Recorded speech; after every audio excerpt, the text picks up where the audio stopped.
Good evening, everyone, and welcome to another episode of Unscripted and Unchained. I am DM Bloodworth, and as you can tell, I'm continuing my hashtag RPGADay 2018. And this is actually day 10, but I didn't have an opportunity to do day nine's question yesterday, so I decided to combine them both up to for today.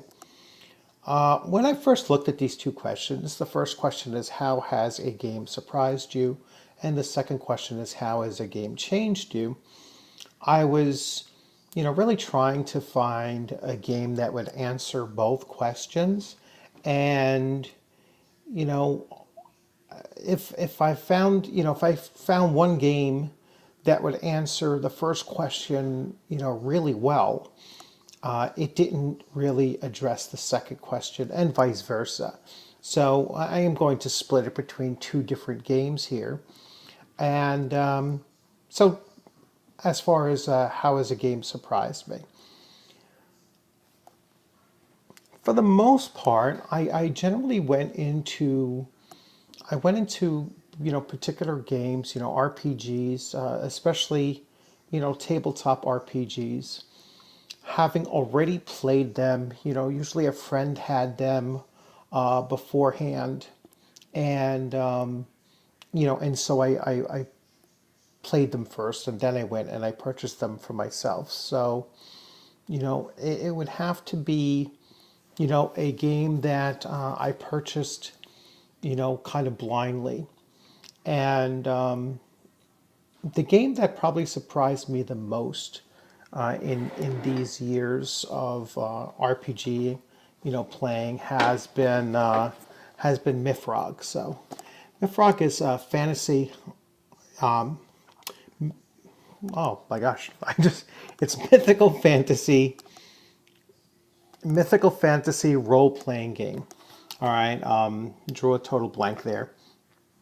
Now, the interesting thing about this game is that you know, prior to 2015 or so, I had spent the previous 13 or 14 years strictly playing MMOs.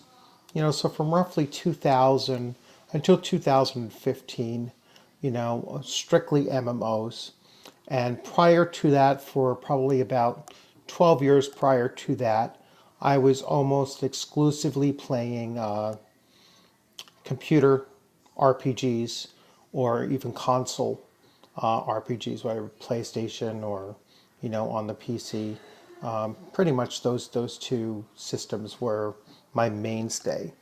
So, when I look back at it, I really hadn't played tabletop RPGs possibly as long as maybe 1989 and maybe even 87.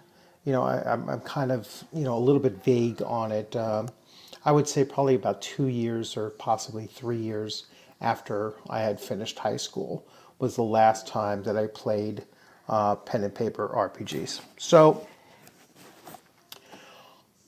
being an MMO player for the most part, around 2014, 2015, I was uh, I was playing Pathfinder online, and on the message boards of Pathfinder online, a a post was put up mentioning specifically Mifrog, and pretty much giving a call to arms to ban or boycott or do whatever we could as a community to avoid this game.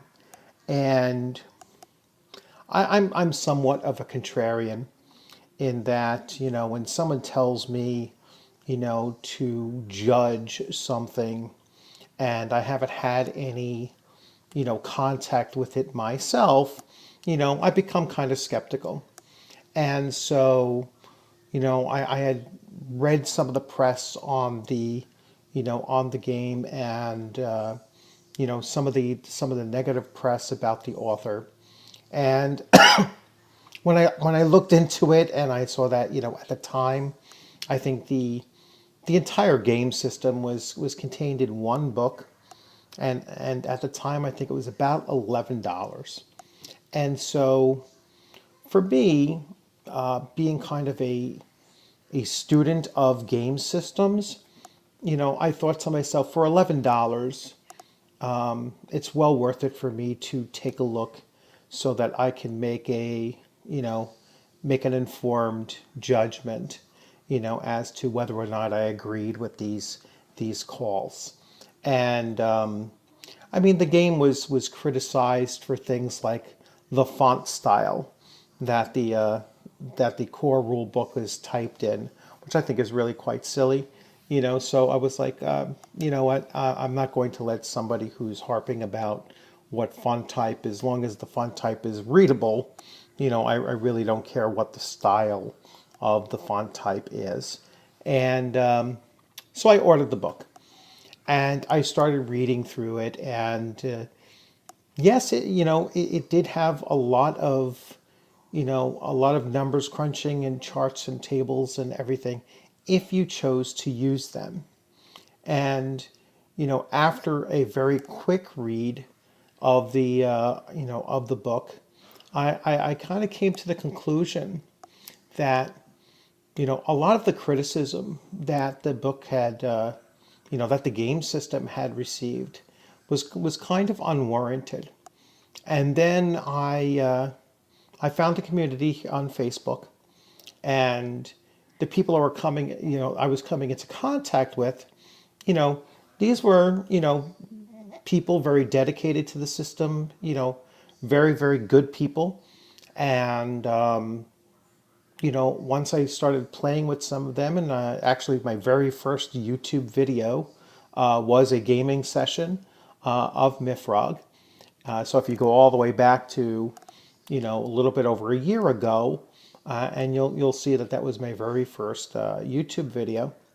And I came away from it saying, well, you know what, the game system is actually, quite good. And there were elements of it that, yes, you could remove, but it really did surprise me that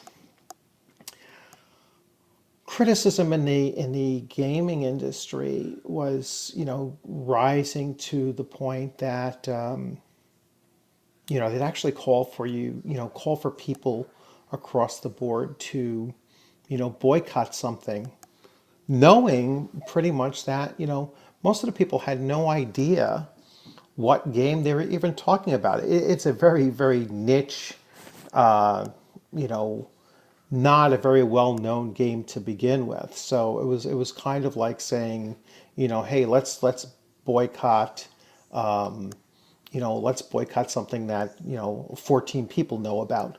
I mean, there was obviously, worldwide, probably about a few hundred people that knew about the game. So, so that's my biggest surprise in gaming, and it was my introduction.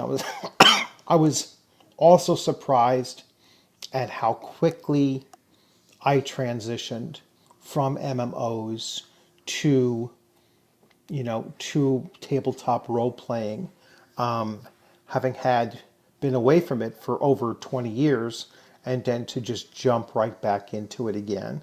And so that was another big surprise, related not just to this game, but, just in gaming in general.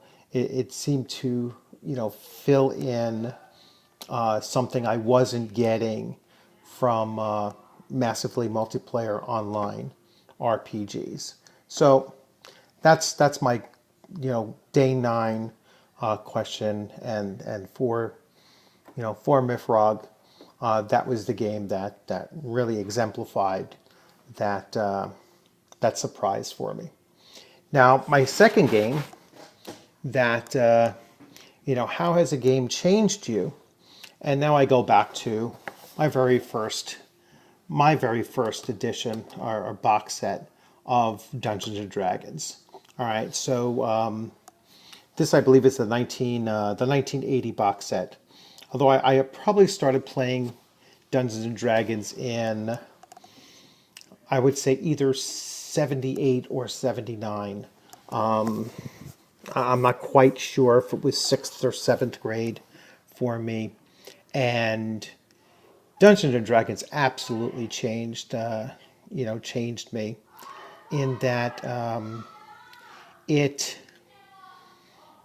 it got me interested in reading when I was a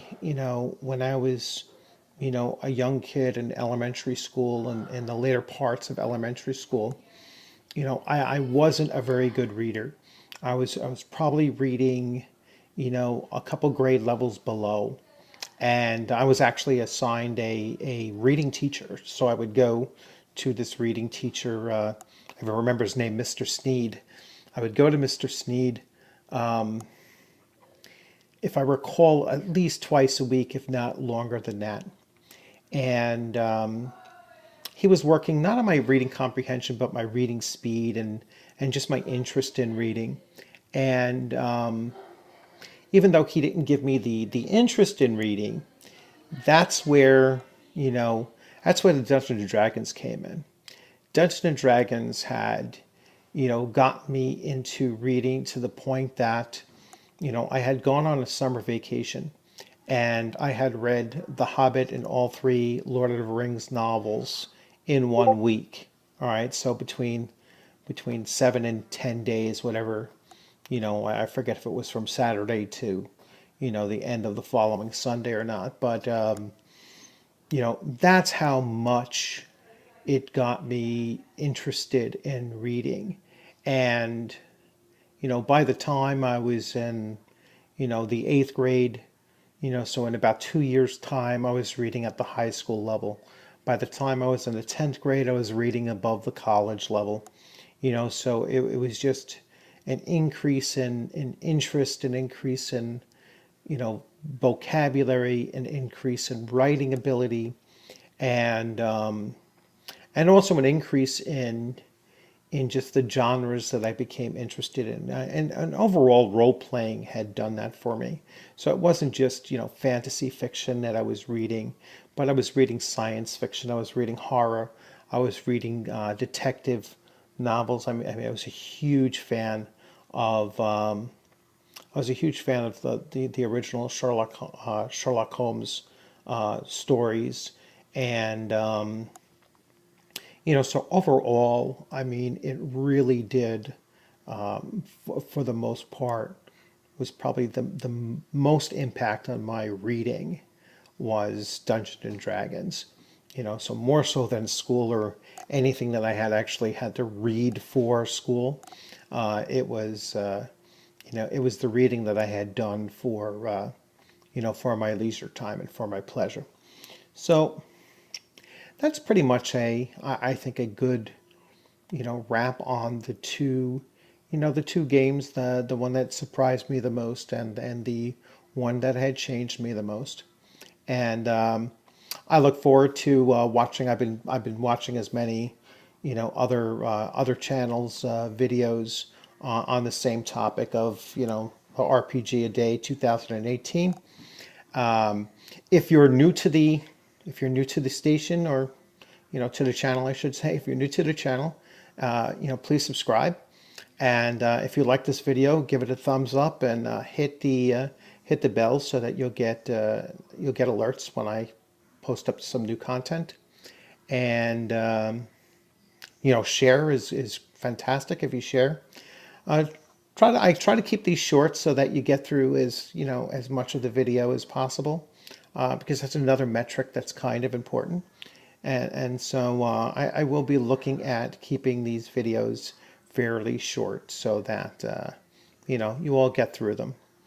And in the meantime, we're coming into another weekend, so I look forward to seeing many of you on the Facebook page. On Screen Gaming OSG is my Facebook community. Have almost about 195 members, I believe, so we're very close to 200 members there. And usually the weekends are good for a lot of games being sprung up. I'm going to have a channel news video coming out either later on this evening or sometime tomorrow. And that channel news is going to take care of, giving a shout out for, oh, I just drew a blank again. I do have a gaming convention coming up in September, Crown City Con. So Crown City Con in New York, in Cortland, New York, third week of September. So I'll put that announcement out a little bit more formally. And I'm working on 3 adventures for that, so I'll also talk about those adventures very briefly for that as well in a later video, probably tonight or sometime tomorrow. So in the meantime, you all have a good weekend. I look forward to seeing you on the gaming screen sometime within the next couple of days, or certainly by sometime next week. Have a good evening.